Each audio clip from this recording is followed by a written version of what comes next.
வந்த வினையும் வருகின்றவள் வினையும் கந்தனென்று சொல்ல கலங்கிடுமே.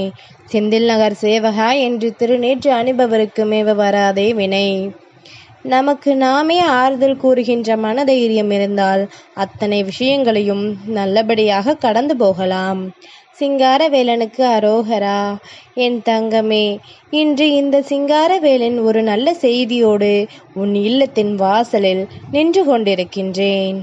அது உன்னுடைய வாழ்க்கை சம்பந்தமானது. அப்படியானால் இன்று உன் முருகன் உனக்கு தருவது வாக்கல்ல, உன்னுடைய வாழ்க்கை என்பதனை புரிந்து கொண்டு சிங்காரவேலன் வாக்கினை முழுமையாக நீ கேட்டு விடுவாயானால் நிச்சயமாக இந்த வாழ்க்கையில் உன்னை சுற்றி நடக்க இருக்கின்ற சில விஷயங்களை என்னவென்று நீ தெரிந்து கொள்வாய். சிங்காரவேலன் உன்னை தேடி வருவது புதிதான காரியம் அல்ல. முருகன் எப்பொழுதுமே உன்னை தேடி வருகின்றேன். ஏனென்றால் என் தங்கம், நீ எப்பொழுதுமே என்னை நினைத்து என் வாக்கினை கேட்க ஆவலாக நிற்கின்றாய் அல்லவா? முருகன் ஒரு வார்த்தை சொல்லிவிட்டால் நம் வாழ்க்கையில் நமக்கு நல்லது நடக்கும் என்று நீ யோசிக்கின்றாய் அல்லவா? அப்படி நீ யோசிக்கின்ற உன்னுடைய யோசனைக்கு எந்த ஒரு விதத்திலும் ஏமாற்றத்தை கொடுக்காமல் இந்த சிங்காரவேலன் உன் முன்னால் நிற்கின்றேன் என்பதனை நீ மறக்காதே.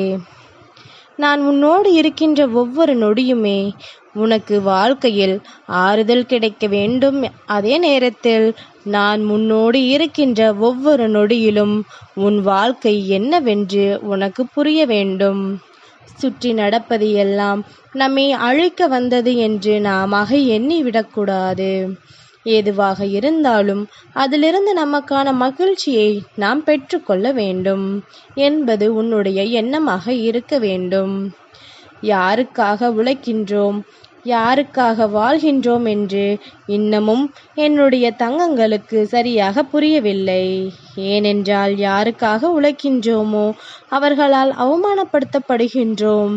யாருக்காக எல்லாவற்றையும் விட்டு கொடுத்து செல்கின்றோமோ அவர்களால் வாழ்க்கையில் பல துன்பங்களையும் வேதனைகளையும் சந்திக்கின்றோம்.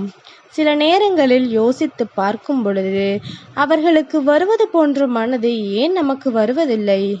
அவர்கள் இவ்வளவு எளிதாக சற்றென்று நம்மை தூக்கி எறியும் பொழுது நம்மால் மட்டும் ஏன் அவர்களை தூக்கி எறிய முடியவில்லை என்ற கேள்விகள் உனக்குள் அடிக்கடி எழுந்து கொண்டிருக்கின்றது. அவர்கள் வளர்ந்த விதமும் அவர்கள் நடந்து கொள்கின்ற விதமும் இது போன்று இருக்கின்றது. ஆனால் நீ வளர்ந்து வந்த விதமும் உன்னுடைய வாழ்க்கை சூழ்நிலைகளும் நல்லபடியாக இருந்ததனால் உனக்குள் நல்ல எண்ணங்கள் எப்பொழுதும் இருந்து கொண்டிருக்கின்றது. எந்த நிலையிலும் நாம் ஒருவரை காயப்படுத்திவிடக்கூடாது என்பது உன்னுடைய எண்ணம். எந்த நிலையாக இருந்தாலும் அடுத்தவர்களை காயப்படுத்துவதான் அவர்களினுடைய எண்ணம். அப்படி இருக்கின்ற பட்சத்தில் என் தங்கமே, நீ மனமுடைந்து போவதில் எந்த ஒரு பலனும் இல்லை. அவர்களுக்கு விதிக்கப்பட்ட விதி இந்த ஜென்மத்தில் இப்படித்தான் இருந்தாக வேண்டும் என்று. உனக்கு விதிக்கப்பட்ட விதி நீ இப்படித்தான் இருக்க வேண்டும் என்று உன்னையும் யாரால் மாற்றவும் முடியாது, அவர்களையும் யாரால் மாற்றவும் முடியாது. இதை நீ உணர்ந்து கொண்டாலே அவர்களை திருத்த வேண்டும் என்று நினைக்கின்ற முயற்சியில் இருந்து பின்வாங்கி விடுவாய். தனக்கே ஒரு விஷயம் தவறு எனப்பட்டு தான் செய்வது தவறு என்று அவர்களுக்காகவே தெரிந்து கொண்டு அதிலிருந்து வெளிவந்தால் மட்டும்தான் உண்டே தவிர நீ நினைத்து எந்த ஒரு விஷயத்தையும் சொல்லி எந்த ஒரு விஷயத்தையும் அவர்களிடத்தில் இரக்கத்தை தேடி உனக்கான அன்பை பெற முடியும் என்று ஒருபொழுதும் நினைக்காதே. முன்பெல்லாம் மிகவும் எளிமையாக இருந்தது ஒருவரை ஒருவர் சமாதானப்படுத்துவது. ஆனால் இப்பொழுதெல்லாம் அப்படி அல்ல. பிரச்சனைகள் பெரிதாகத்தான் செய்யுமே தவிர சமாதானம் என்ற பேச்சுக்கே இங்கு இடமில்லை என்கின்ற நிலைதான் இருந்து கொண்டிருக்கின்றது. யாரும் யாரிடத்திலும் எந்த வகையிலும் இறங்கி போக நினைப்பதில்லை.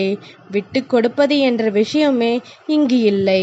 அப்படியென்றால் என்னவென்று கேட்கின்ற நிலைதான் இங்கு இருந்து கொண்டிருக்கின்றது. அதனால் என் தங்கமே, உன்னுடைய எண்ணங்களையும் உன்னுடைய உணர்வுகளையும் புரிந்து கொள்ளாதவர்கள், உனக்கு முக்கியத்துவம் கொடுக்காதவர்கள் என்று வாழ்க்கையில் எல்லோரையுமே நீ கண்டுவிட்டாய். அதிலும் குறிப்பாக யார் உனக்கு துணை என்று நினைக்கின்றாயோ, யார் உனக்கு கடைசி வரை பயணிப்பார் என்று நினைக்கின்றாயோ, அவர்களிடத்திலிருந்து இந்த ஏமாற்றத்தை சந்திக்கும் பொழுது இந்த வாழ்க்கை உனக்கு மேலும் மேலும் பல வேதனைகளை கொடுத்து விடுகின்றது என்பதுதான் உண்மை. என் தங்கமே, அவர்களுக்காக நீ செய்கின்ற ஒவ்வொரு விஷயங்களுமே அவர்களின் மனதில் நினைவில் நிற்கவில்லை என்றால் நிச்சயமாக ஏதோ ஒரு வகையில் அவர்கள் பாதிப்படைந்து இருக்கின்றார்கள் என்று அர்த்தம். அல்லது யாரோ ஒருவர் அவர்களின் மனதை கலைத்து கொண்டிருக்கின்றார்கள் என்று அர்த்தம். இதையெல்லாம் நாம் நியாயமாக ஒருபொழுதும் ஏற்றுக்கொள்ள முடியாது. இன்னொருவர் சொல்லி அந்த விஷயத்தை இவர்கள் செய்கின்றார்கள் என்றால் நிச்சயமாக இந்த விஷயத்திலிருந்து ஒருபொழுதும் நாம் வெளிவர அவர்களை கட்டாயப்படுத்தி விட முடியாது.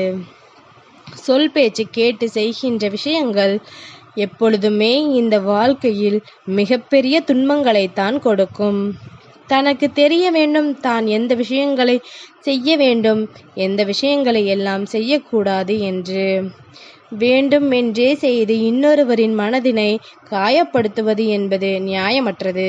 அதிலும் குறிப்பாக தனக்கு வாழ்க்கை துணையாக இருப்பவர்களின் மனதினை காயப்படுத்துவது என்பது ஒருபொழுதும் ஏற்றுக்கொள்ள முடியாதது.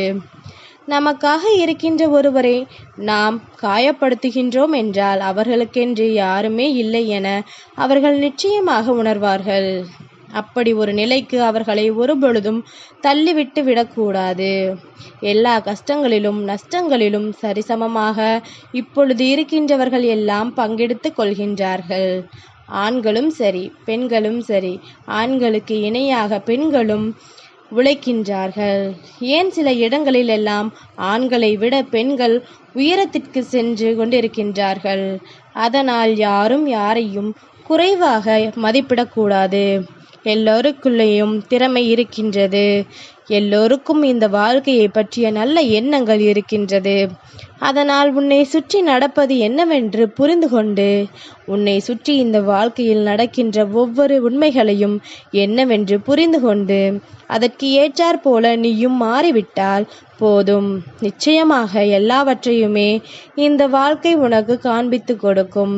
மற்றவர்களை குறை கூறுவதற்கு முன்பாக நம்மிடத்தில் ஏதேனும் குறை இருக்கின்றதா, அதை நாம் திருத்திக் கொள்ளலாமா என்று முதலில் சிந்தித்துப் பார். நிச்சயமாக உனக்கே உன் வாழ்க்கை பற்றிய ஒரு தெளிவான புரிதல் கிடைக்கும். முருகன் சொல்வது உனக்கு புரிகின்றதா? மற்றவர்களிடத்தில் குற்றம் குறையை கண்டுகொண்டே நம் வாழ்க்கையை தொலைத்து விட்டோம். நம் பக்கம் இருக்கின்ற தவறை நாம் சரி செய்தாலே எதிரில் இருப்பவர்கள் அவர்கள் அவர்களை சரி செய்து விடுவார்கள் என்பதுதான் உண்மை. இந்த நிலையிலிருந்து உன் வாழ்க்கையை நீ மீட்டெடுக்க செய்ய வேண்டியது எல்லாம் ஒன்றே ஒன்றுதான். எப்பொழுதும் யாரிடத்திலும் எந்த ஒரு விஷயத்தையும் விட்டு கொடுக்காமல் மனதில் இருக்கின்ற எண்ணங்களை உண்மை என்று ஒருவரிடத்தில் நிரூபிக்க நீ நிச்சயமாக போராடித்தான் ஆக வேண்டும். உண்மையில் உன்னை பற்றி தெரிந்தவர்கள் வேண்டும் என்றே இந்த வாழ்க்கையில் உனக்கு கஷ்டங்களை கொடுக்கின்றவர்கள் என்று ஒவ்வொரு மனிதரும் ஒவ்வொரு விதமான முகங்களை உன்னிடத்தில் காண்பிக்கின்றார்கள். அதிலும் ஒரே ஒரு மனிதர் இது போன்ற பல முகங்களை உன்னிடத்தில் காண்பிக்கும் பொழுதுதான் அது உனக்கு வேதனைகளை கொடுத்து விடுகின்றது. எதுவாக இருந்தாலும் இது உன்னுடைய வாழ்க்கை. உன் வாழ்க்கையில் உனக்கான விஷயங்கள் எல்லாமுமே நல்லபடியாக நடக்க வேண்டும் என்று உன் முருகன் நானும் நினைக்கின்றேன். இந்த வாழ்க்கை துணை என்பது நிச்சயமாக ஒருவருக்கொருவர் விட்டு கொடுத்து எந்த நிலையிலும் யாரிடத்திலும் மனதிற்குள் எந்த ஒரு கள்ளம் கபடமும் இல்லாமல் அவர்களை விட்டு கொடுக்காமல் நடந்து கொள்ள வேண்டும். அவர்களின் உணர்வுகளுக்கு முக்கியத்துவம் கொடுக்க வேண்டும். எந்த இடத்தில் அவர்களுக்கான நிற்க வேண்டுமோ அந்த இடத்தில் நிற்க வேண்டும். இதையெல்லாம் இல்லை என்றால் அவர்கள் ஒருபொழுதும் வாழ்க்கை துணையாக இருக்க முடியாது. என் தங்கமே, எந்த ஒரு உறவையும் இருக்க பிடித்து இழுத்து நிறுத்த முடியாது. அது ஒரு நாள் அருந்துவிடும். அதனால் எதுவாக இருந்தாலும் அதை உன்னுடைய வாழ்க்கையில் நிலையாக இருக்க நீ கற்றுக்கொண்டாலே போதும். இந்த வாழ்க்கையில் உனக்கு சந்தோஷமான விஷயங்களை எல்லாம் கொண்டு வந்து சேர்க்க உன் முருகன் என்னாலும் உன்னிடத்தில் உறுதியேற்கின்றேன். அதனால் இந்த வாழ்க்கை உனக்கு கொடுத்திருக்கின்ற சந்தோஷத்தை அனுபவிக்கத் தொடங்கு. இந்த வாழ்க்கை உனக்கு கொடுக்கின்ற துன்பங்களை எல்லாம் கண்டுகொள்ளாமல் விட்டுவிடு. நிச்சயமாக உனக்கு நல்லது நடக்கும். உனக்கான விஷயங்கள் எல்லாம் இந்த வாழ்க்கை நிச்சயமாக உன்னிடத்தில் கொண்டு வந்து சேர்க்கும். பொறுத்திருந்தால் நிச்சயமாக இந்த பூமியை ஆளும் கூடிய திறமை கூட உனக்கு வந்துவிடும் என்பதனை புரிந்துகொள். சிங்காரவேலனுக்கு அரோகரா.